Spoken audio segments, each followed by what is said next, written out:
अमोघ शक्ति वाले हैं और भगवान हैं। अगुण अदभ्र गिरा गोतेता सब दर से अनवद्य अजेता अगुण अदभ्र गिरा गोतीता।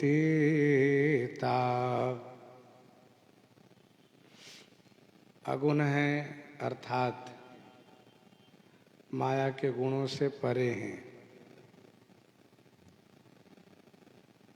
दिव्य गुण के धाम हैं, वे अगुण हैं। अगुण माने गुणातीत, जो गुण से परे हों। अदभ्र, अदभ्र का अर्थ होता है बहुत बड़े हैं। सबसे बड़े श्री राम जी हैं। गिरा गोतीता, गिरा माने वाणी और गो माने इंद्रियों से, अतीत माने परे हैं। सबदर्शी, सबदर्शी अर्थात सब देख रहे हैं। निरावरण, हजारों पर्दे के अंदर में क्या हो रहा है, दूर दूर पर क्या हो रहा है, सब देख रहे हैं। अनवद्य, अनवद्य माने दोष रहित हैं, निर्दोष हैं। अजीता माने उन्हें कोई जीत नहीं सकता।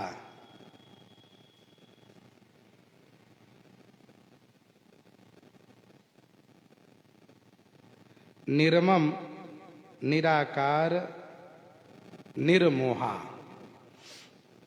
नित्य निरंजन, सुख संदोहा। ये सभी श्री राम जी के विशेषण श्री काकभूषुंडी जी दे रहे हैं, वर्णन कर रहे हैं।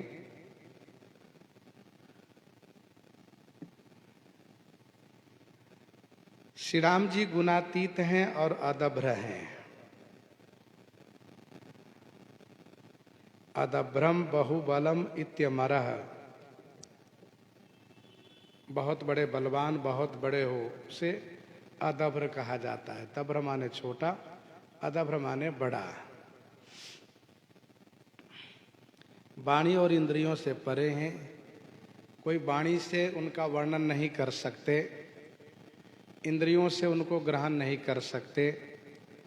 सारद शेष महेश विधि आगम निगम पुराण, सारद शेष महेश विधि आगम निगम पुराण। नेति नेति कही जा सुगुण करहि निरंतर गान, करहि निरंतर गान।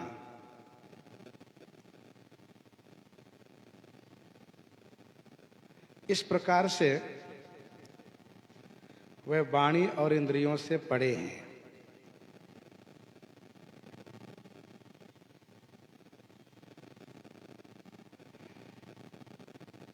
श्री काकभूषुंडी जी के साथ सबके बीच श्री राम जी जो लीला करते हैं, उस लीला को कोई देख नहीं पाते हैं। तेहि कौतुक कर मरम न काहू, जाना अनुजन मातु पिताहु। अस्तु श्री राम जी इंद्रियों से पड़े हैं। सब तो देख रहे थे, पर किसी को कुछ भी पता नहीं चला।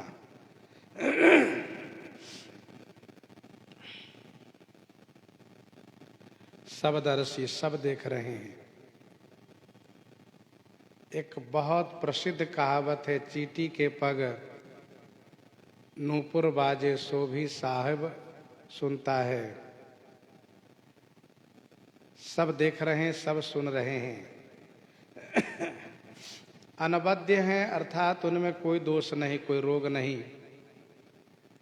गीता जी के 5वें अध्याय के 19वां श्लोक में आप पढ़ें, वहां पर स्पष्ट लिखा है, निर्दोषम ही समम ब्रह्म।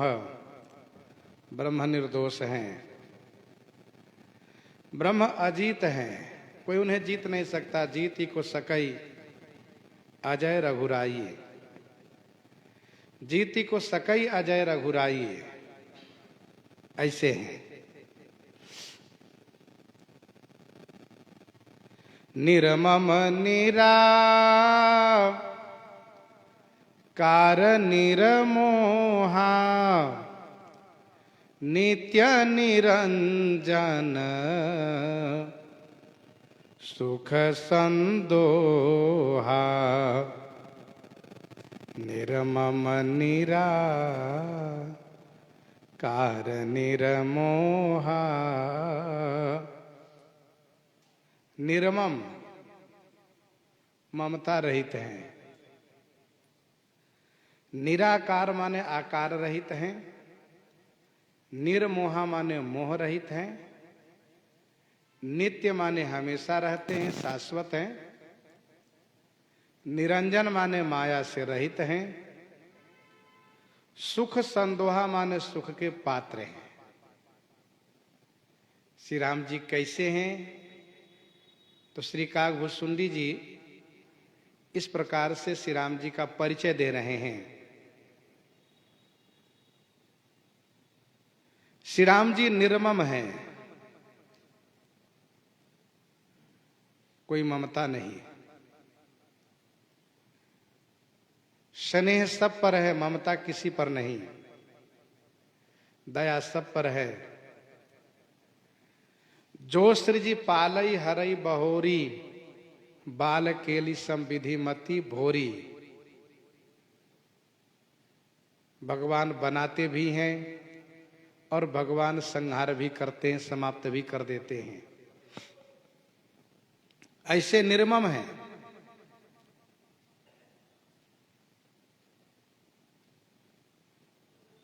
कहीं कोई ममता नहीं। जब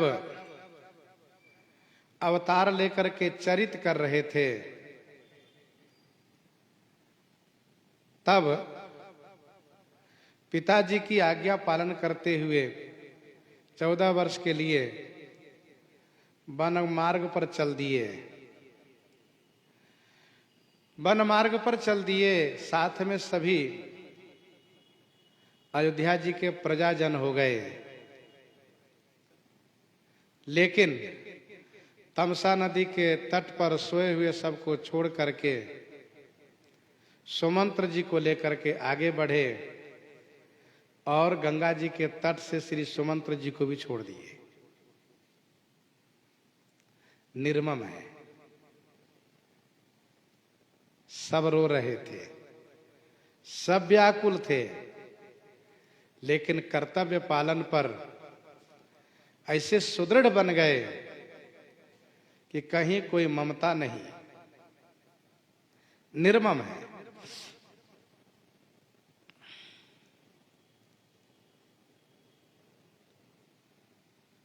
निराकार है, कोई उनका आकार नहीं।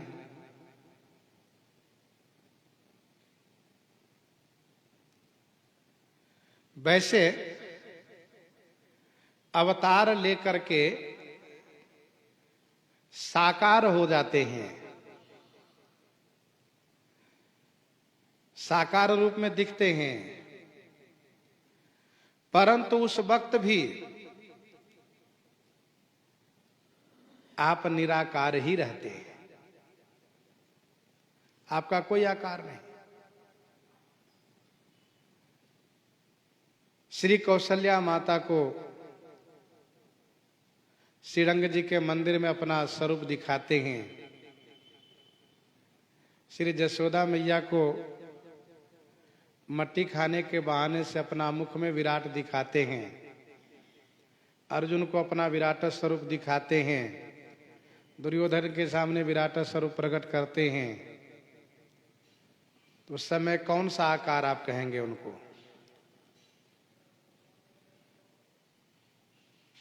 निराकार है।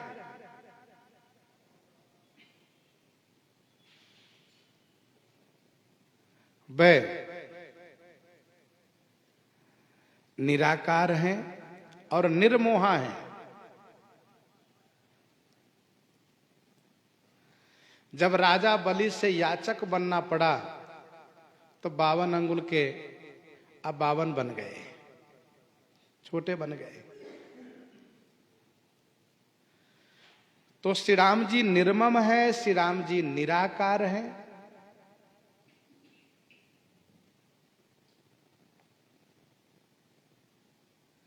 किसी गांव में 4 सूर रहते थे, 4 नेत्रहीन रहते थे।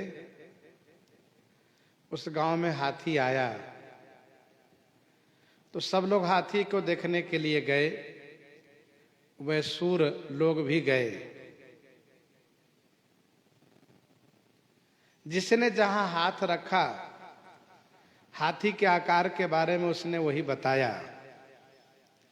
पीठ पर हाथ रखा, उसने कहा हाथी पहाड़ जैसा है। कान पर जिसने हाथ रखा उसने कहा हाथी सूप जैसा है। सूंड पर जिसने हाथ रखा उसने कहा हाथी लाठी जैसा है। पांव पर जिसने हाथ रखा उसने कहा हाथी केले के खंभे जैसा है। पर वास्तव में हाथी क्या है, चारों में से किसी को पता नहीं है। वैसे ही भगवान भक्तों की कामना पूर्ति हेतु, भक्तों के हितार्थ साकार रूप में दिखाई देते हैं, फिर भी वे निराकार हैं। तभी तो मंदोदरी कहती हैं पद पाताल शीस अज, धामा अपर लोक अंग अंग विश्रामा। तो जो निर्मम है, निराकार है और निर्मोहा, कोई मोह नहीं, कहीं किसी के प्रति मोह नहीं, आसक्ति नहीं, नित्य है। नित्य है अर्थात शाश्वत बने रहते हैं, कभी उनका नाश नहीं होता, कभी भी क्षय नहीं होता। निरंजन है अर्थात माया रहित हैं और सुख के पात्र हैं। सुख संदोहा माने सुख के पात्र हैं। जो आनंद सिंधु सुख राशि, श्री करते त्रैलोक सुपासी।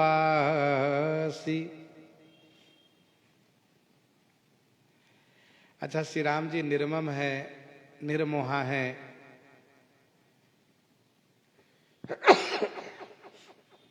तब तो यह लगता है कि भगवान में कोई मोह ममता नहीं है। ध्यान दीजिएगा, यह उनका ईश्वरत्व है। ऐश्वर्य देश में वे मोह ममता से रहित हैं, लेकिन जब माधुर्य देश में आते हैं तो मोह ममता सब रखते हैं।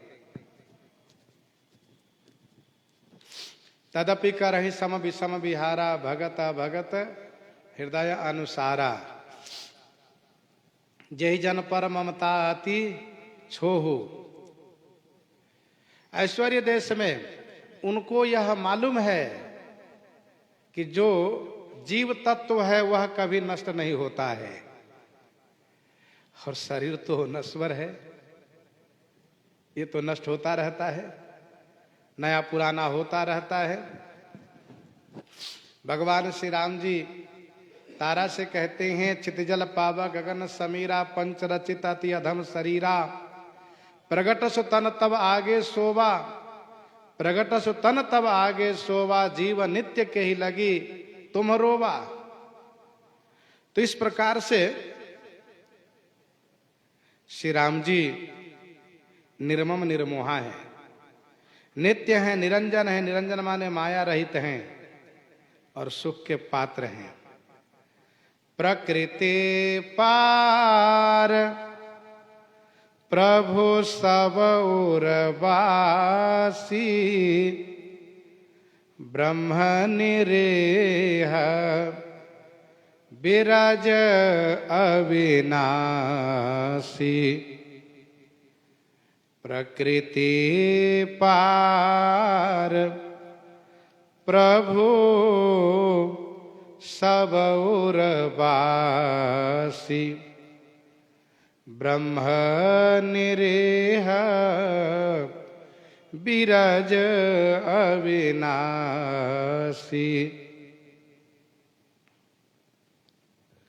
प्रकृति पार प्रभु सब उर्वासी। प्रकृति पार, प्रकृति माने माया से परे हैं, प्रभु हैं।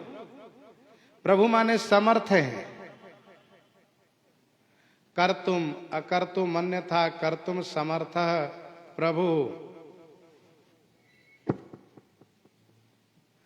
और सब उर्वासी, सबके उरपुर में निवास करते हैं, सभी के हृदय में निवास करते हैं। अस प्रभु हृदय अछत अविकारी। अस प्रभु हृदय अछत अविकारी, सकल जीव जग दीन दुखारी। ब्रह्म है। ब्रह्म अर्थात बहुत बड़े हैं और बहुत छोटे भी हैं। श्रुति कहती हैं अनोरण्यान महतो महियान। अनोरण्यान महतो महियान अर्थात वे बहुत छोटे भी हैं और बहुत बड़े हैं। छोटे ऐसे हैं कि जीव के अंदर में निवास करते हैं। जिस जीव के बारे में श्वेता श्वेतरोपनिषद का यह मंत्र है, बालाग्र शतभागस्य शतधा कल्पितस्य च भागो जीवः स विज्ञेयः स चानन्तये कल्पते। ऐसे जो जीव हैं उनके अंदर आप रहते हैं। और बड़े में महतो महियान इतने बड़े हैं कि हम लोग एक ब्रह्मांड की चर्चा करते हैं, एक ब्रह्मांड के बारे में समझने का प्रयास करते हैं। जिस ब्रह्मांड के अंतर्गत 14 भुवन है, ऐसे अनंत ब्रह्मांड उनके एक रोम कूप में है, रोम छिद्र में है। इतने बड़े हैं। तो ब्रह्म है, निरीह है। निरीह माने इच्छा रहित है, कोई इच्छा उनमें नहीं है, निष्काम है, कोई कामना नहीं उनमें। बीरज अविनाशी। बीरज माने रजोगुण से रहित हैं और अविनाशी हैं। अविनाशी अर्थात कभी उनका नाश नहीं होता है, वे अविनाशी हैं। इहाँ मोह कर कारण नाही, इहाँ मोह कर कारण नाही। रवि सन्मुख तम कबहू की जाही, इहाँ मोह कर कारण नाही। यहाँ मोह होने का कोई कारण ही नहीं है।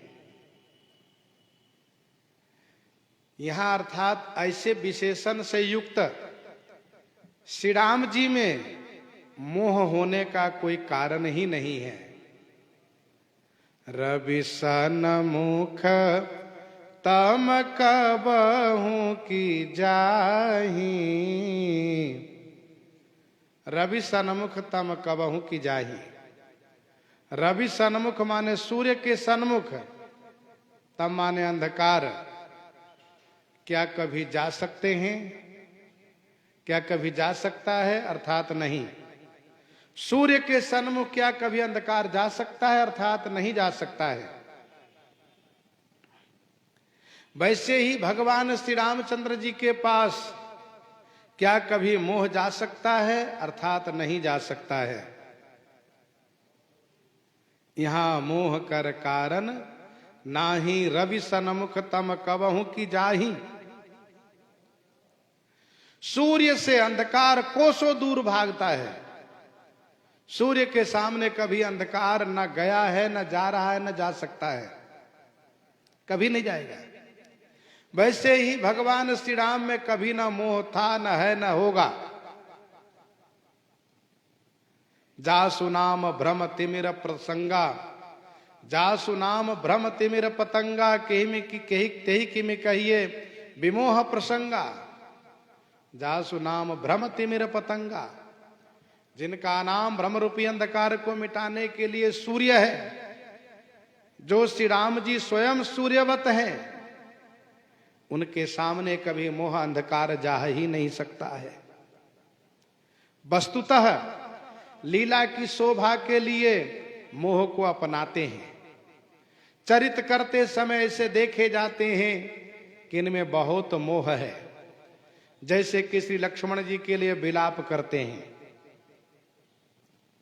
और ऐसे शोकाकुल दिखते हैं। कहते हैं भैया लक्ष्मण, मुझे पता होता कि वन में तुम मुझसे बिछुड़ जाओगे तो मैं पिताजी के 4 दिन वाली बात को नहीं मानता, 14 वर्ष वाली बात तो बहुत दूर रही। जगत में सभी संबंधी रिश्ते नातेदार मिल जाते हैं, लेकिन सगा भाई नहीं मिल सकते।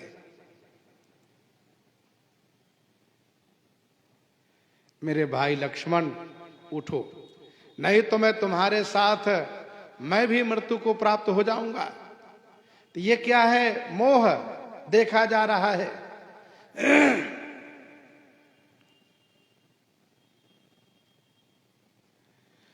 गोस्वामी जी ने वहां भी लिखा कि नरगति भगत कृपालु दिखाइए। मानव जैसे चरित कर रहे हैं, तो लीला की शोभा के लिए मोह को अपनाते हैं, वस्तुतः मोह से परे हैं। गीतावली लंका कांड 8 पद में गोस्वामी जी ने लिखा, जब श्री हनुमान जी ने श्री रघुनाथ जी से कहा, स्वामी यदि आदेश हो तो मैं चंद्रमा से अमृत ले आऊंगा, उसको कपड़े की तरह निचोड़ करके अमृत ले आऊंगा, और उससे यदि काम न बनता हो तो मैं पाताल में नागों को परास्त करके अमृत कुंड उठा लाऊंगा। इतना ही नहीं, यदि सूर्य उदय होने से श्री लक्ष्मण जी के प्राण हानि की आशंका है तो मैं सूर्य को पकड़ करके इस ब्रह्मांड से बाहर कर दूंगा, और जहां से बाहर करूंगा वहीं पर राहु को बैठा दूंगा, जिससे कि सूर्य भीतर आ ही न सके। स्वामी यदि आज्ञा हो तो मृत्यु को पकड़ करके चूहे की भांति पटक करके मार डालूंगा, जिससे आज के बाद किसी की मृत्यु ही नहीं होगी। इस प्रकार से श्री हनुमान जी कह रहे हैं, और करने में श्री रघुनाथ जी के प्रताप से समर्थ भी हैं, जो समुद्र लांघ सकते हैं, जो लंका को जला सकते हैं, वह कुछ भी कर सकते हैं। लेकिन श्री राम जी कहते नहीं, हनुमान जी यह सब करने की आवश्यकता नहीं है, आप इस समय वैद्य को लेकर आइए। कहने का भाव यह है कि श्री राम जी यदि सचमुच मोहाग्रस्त होते तो श्री हनुमान जी ने जो कुछ कहा उसमें तुरंत हां भर देते, क्योंकि मोहाग्रस्त व्यक्ति उसके लिए सब कुछ करने को तैयार हो जाता है। जिसके प्रति उसका मोह है और वह मृत्यु के ग्रास होने जा रहा है, तो उसको बचाने के लिए चाहे जो कुछ देना पड़े, जो कुछ करना पड़े, सब करने को वह तैयार हो जाता है। तो श्री राम जी मोहाग्रस्त नहीं, श्री राम जी तब भी सचेत हैं। और श्री राम जी लीला कर रहे हैं, जानते हैं कि इस लीला के माध्यम से किसको किसको कल्याण होने वाला है, क्या क्या काम बनने वाला है। श्री लक्ष्मण जी को शक्ति लगी है, उसी माध्यम से मकरी का उद्धार होना है, कालनेमी का उद्धार होना है। और श्री भरतलाल जी का कुशल समाचार भी इसी माध्यम से आवेगा। वैदराज को, सुखेन को जस मिलेगा, तथा श्री हनुमान जी के मन में जो सूक्ष्म रूप में अभिमान है उसका भी अंत होगा। तो एक चरित्र के पीछे, एक लीला के पीछे बहुत से कारण छुपे हुए हैं। श्री राम जी में कोई मोह नहीं है। रवि सन्मुख तम कबहु की जाही, सूर्य के सन्मुख क्या कभी अंधकार जा सकता, अर्थात नहीं। वैसे श्री राम जी राम सच्चिदानंद दिनेशा, राम सच्चिदानंद दिनेशा, नहीं तह मोह निशा लवलेशा।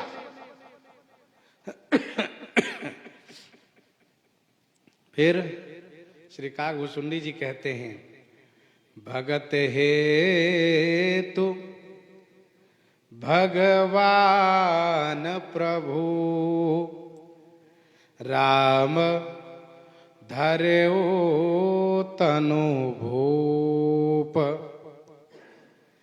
किए चरित पावन परम, प्राकृत नर अनरूप, प्राकृत नर अनरूप, भगत हेतु भगवान प्रभु। प्रभु भगवान श्री रामचंद्र जी भगत हेतु माने भक्तों के वास्ते भूप तनु धरे। भूप तनु माने राजा शरीर धारण किए हैं। किए चरित पावन परम, प्राकृत नर अनुरूप, प्राकृत नर अनुरूप परम पावन चरित किए, प्राकृत मनुष्य के जैसे परम पावन चरित किए। तो भगत हेतु भगवान प्रभु राम धरे तनु भूप। भगत हेतु माने भक्तों के वास्ते, भक्तों के लिए भगवान प्रभु श्री रामचंद्र जी राजा शरीर धारण किए, मानव शरीर धारण किए, अर्थात भूपति शरीर का धारण किए, राजा बने हैं केवल भक्तों के लिए। एक अनी है अरूप अनामा, गोस्वामी जी ने कहा एक अनी है अरूप अनामा, अज सच्चिदानंद पर धामा, व्यापक विश्व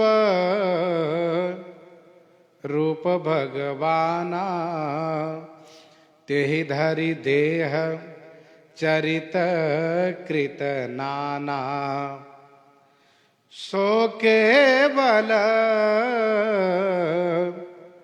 भगतन हित लागी, परम कृपालु प्रणत अनुरागी।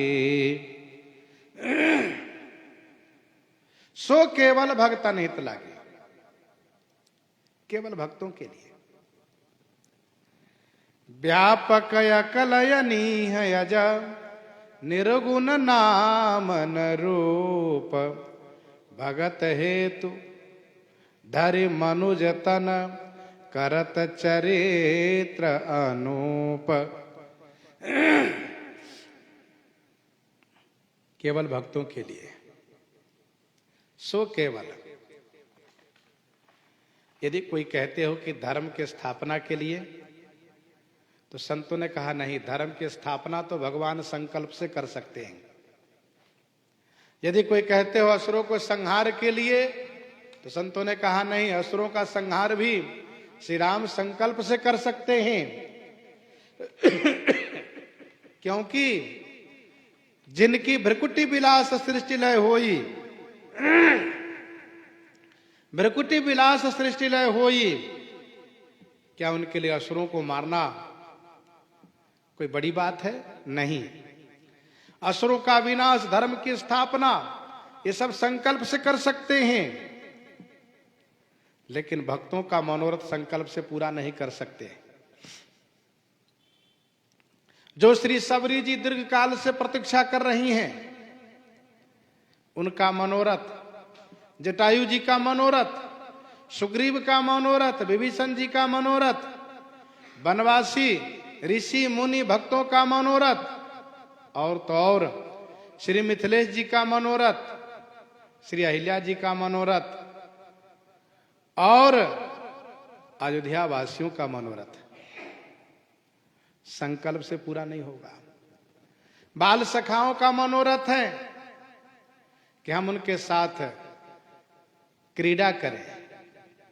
माता पिता का मनोरथ है कि हम गोदी में खिलावें।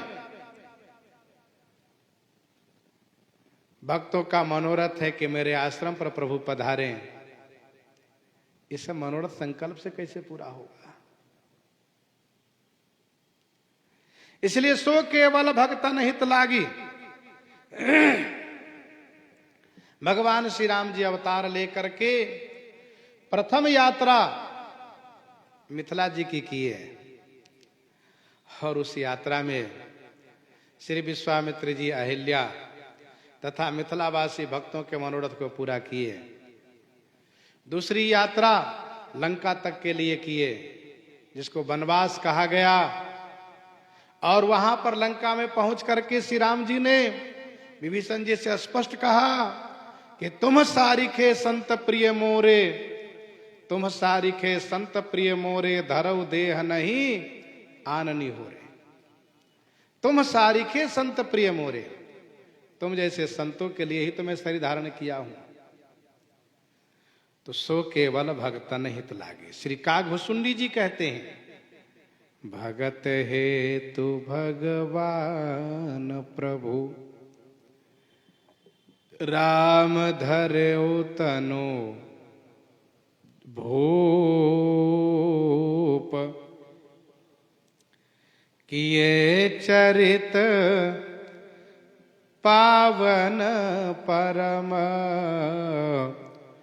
प्राकृत नरयन रूप, प्राकृत नर अनरूप।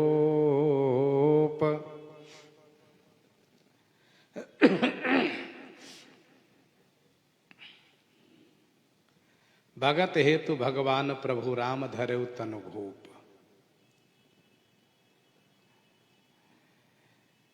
परम पावन चरित किए। वैसे तो प्राकृत माने साधारण, सांसारिक, नर के अनुरूप, मनुष्य के अनुरूप, लेकिन जो चरित किए वे परम पावन चरित किए। एक चरित पावन होता है, दूसरा पावन होता है, तीसरा परम पावन होता है। अपावन चरित दुष्टों का होता है, जिससे सनातन धर्म का विनाश होता है, सज्जनों को क्लेश होता है, संस्कृति का क्षय होता है। जिसके चरित से वह अपावन चरित है या दुष्टों का चरित होता है। धर्मात्मा का चरित पावन होता है, जो पवित्र हो जाते हैं, और भक्त का, भगवान का चरित परम पावन होता है। जो स्वयं पावन तो होता ही है, गायन और श्रवण करने वाले को भी पावन करने वाला होता है। कथन श्रवण करने वाले को पावन करने वाला होता है। पावन गंग तरंग माल से। तो श्री राम जी प्राकृत माने साधारण मनुष्य के अनुरूप रहते हुए भी परम पावन चरित किए। ऐसा चरित किए कि यह चरित जगावहीं हरिपद पावहीं तेन परहीं भव को पा। रामचरण रति जो चाह अथवा पद निर्वाण भाव सहित सो यह कथा करऊं श्रवण पुटपान करऊं श्रवण पुटपान। और श्री कागभूषुंडी जी कहते हैं, हे पक्षीराज, जथा अनेक वेश धरे नृत्य करे नट कोई सोई सोई भाव देखावई आपुन होई न सोई आपुन होई न सोई।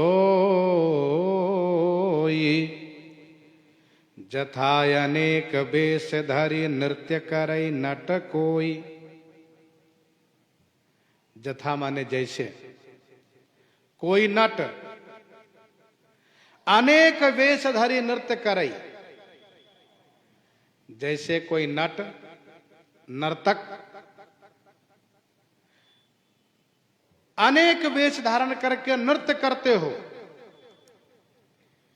सोए सोए भाव देखावई। सोई सोई भाव देखावई।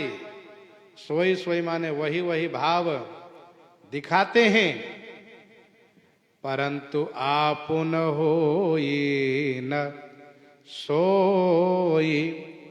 आपुन माने स्वयं, सोई ना होई। सोई माने वह नहीं होते हैं।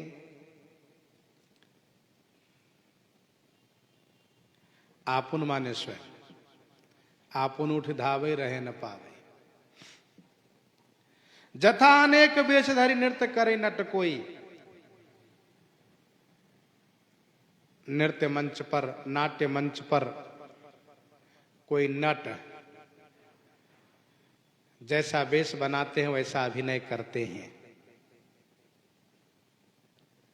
जस काछिए तस चाहिए नाचा। राजा का वेश बनाए शासन करते हैं, मंत्री का वेश बनाए मंत्रणा देते हैं, भिखारी का वेश बनाए भिक्षा मांगते हैं। जैसा वेश बनाते हैं वैसा अभिनय करते हैं। वैसे ही भगवान जैसा वेश बनाते हैं वैसा ही चरित करते हैं। नट इव कपट चरित कर नाना। नट इव कपट चरित कर नाना। सदा स्वतंत्र एक भगवाना। सदा स्वतंत्र एक भगवाना।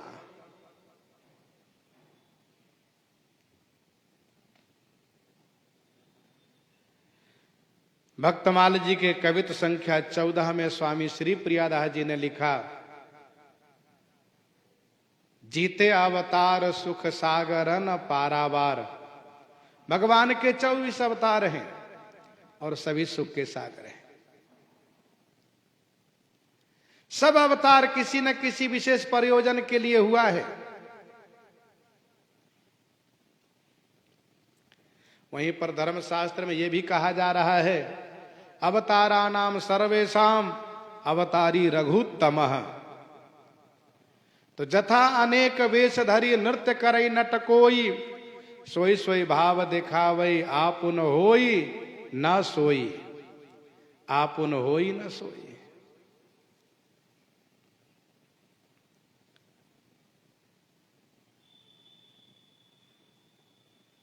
वे जैसा है वैसे ही रहते हैं, लेकिन रंगमंच पर, नाट्य मंच पर जैसा वेश बनाते हैं वैसी कला दिखाते हैं।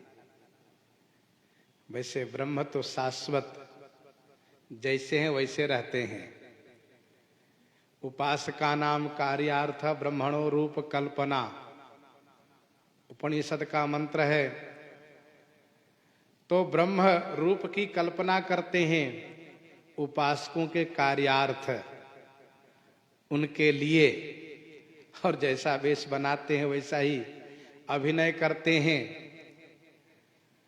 मत्स्य बनते हैं, कच्छप बनते हैं, वाराह बनते हैं, नरसिंह बनते हैं, वामन बनते हैं, परशुराम बनते हैं। जैसा वेश वैसा ही कार्य करते हैं।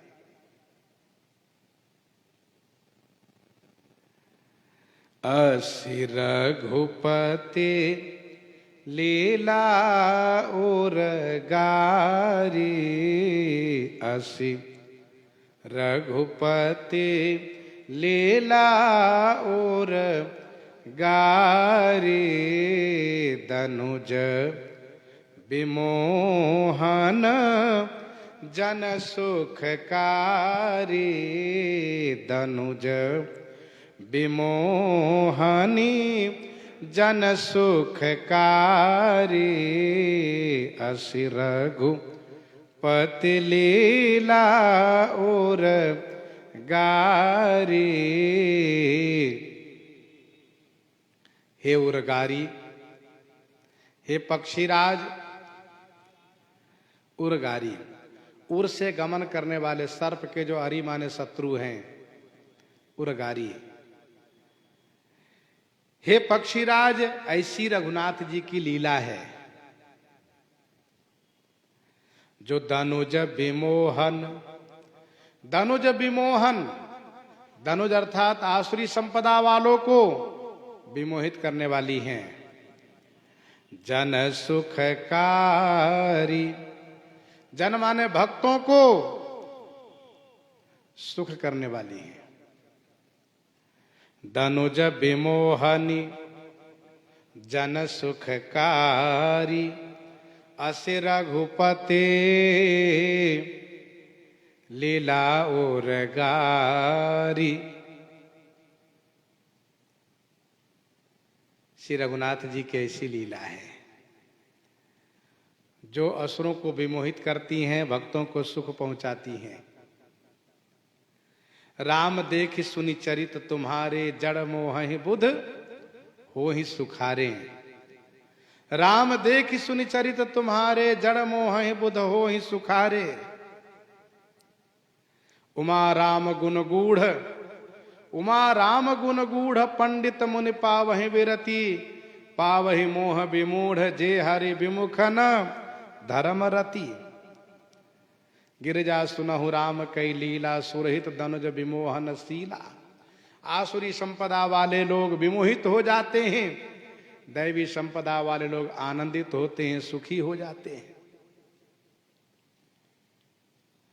जिनमें आसुरी संपदा आ जाती है वे विमोहित हो जाते हैं, जिनमें दैवीय संपदा उदित होती है वे आनंदित होते हैं। जे मति मलिन विषय बस कामी, प्रभु पर मोह धरहि इमि स्वामी। प्रभु पर मोह धरहि इमि स्वामी। जे मति मलिन विषय बस कामी, प्रभु पर मोह धरहि इमि स्वामी। जे मति मलिन, जो मति के मलिन हैं, विषय के बस हैं और कामी हैं। हे स्वामी, वह प्रभु पर इमी मोह धरहि। प्रभु श्री रामचंद्र जी पर इमी माने इस प्रकार से मोह धरते हैं, मोहारोपण करते हैं। जे मति मलिन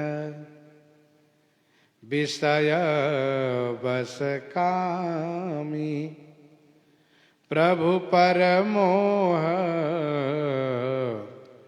धरहि मी स्वामी। हे स्वामी, श्री कागभूषुंडी जी पक्षीराज जी से कहते हैं, हे स्वामी, जो मति के मलिन है, जिनकी बुद्धि दूषित है, विषय के बस है, वह कामी है, इसलिए वह श्री रामचंद्र जी पर इस प्रकार से मोह रखते हैं। किस प्रकार से? तो जिस प्रकार से नयन दोष जा कह जब होई, पीत बरन शशि कह कह सोई, पीत बरन शशि कह कह सोई, नयन दोष जाकह जब नयन दोष होई। जाकह माने जिसको जब नेत्र दोष हो जाता है, सोई माने वह, शशि कह पीत बरन कह, चंद्रमा के लिए वह कहता है चंद्रमा पीला हो गया है। रोग अपना है और चंद्रमा में रोग आरोपित कर देते हैं। चंद्रमा आजकल पीला पड़ गया है। कहने वाला भी यह जानता है कि चंद्रमा हमेशा स्वच्छ रहा है, उज्जवल रहा है। तो नयन दोष जा कहां जब हुई, नयन दोष अर्थात जिसको पीलिया रोग हो गया है। पीलिया एक रोग होता है जिसमें वह सब पीला ही पीला दिखता है, चंद्रमा को ही पीला दिखता है। वैसे ही जिसको विषय रूपी पीलिया रोग हो गया है, स्वयं विषय के अधीनस्थ है, विषय से ग्रस्त है, भगवान को भी विषय मान लेता है।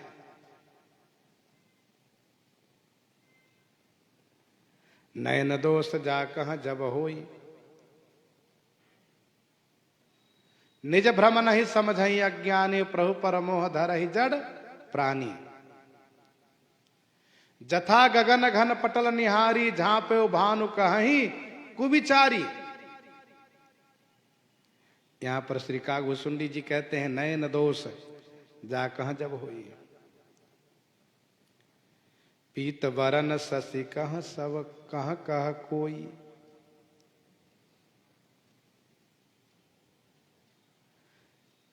चितब जो लोचन अंगुली लाए, प्रगट जुगल शशि तेहि के भाए। यह बात भगवान शिव ने भगवती श्री पार्वती जी से कही, क्योंकि पार्वती जी के शब्दों में दो ब्रह्म का संकेत मिल रहा है। प्रभु सोई राम की अपर कोई, जाहि जपत त्रिपुरारी। राम स्ववध निरपति सुत सोई, भगवती का शब्द है, उनका वाक्य है, राम स्ववध निरपति सुत सोई, की अज अगुण अलख गति कोई। भगवान शिव कहते हैं देवी, चितब जो लोचन अंगुली लाए, और प्रगट जुगल शशि तेहि के भाए। यहां पर श्री गरुड़ जी में दो ब्रह्म का संदेह नहीं है, ब्रह्म तो श्री राम ही हैं, लेकिन श्री राम जी व्याकुल क्यों हो गए, श्री राम जी में इस प्रकार से ईश्वरत्व क्यों नहीं दिखा, यह संशय है उनको। इसलिए श्री कागभूषुंडी जी कहते हैं जिसको पीलिया रोग हो जाता है, वह यही कहता है कि चंद्रमा पीला हो गया है।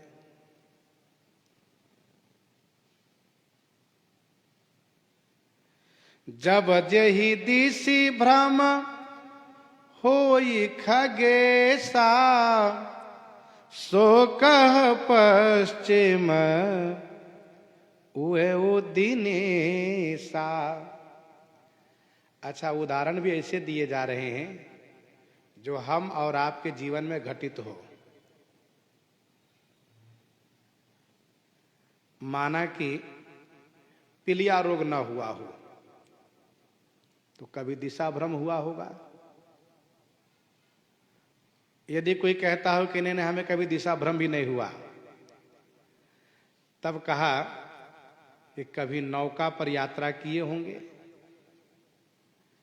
नौका पर चलने वाले को लगता है कि हम स्थिर है, जगत चल रहा है।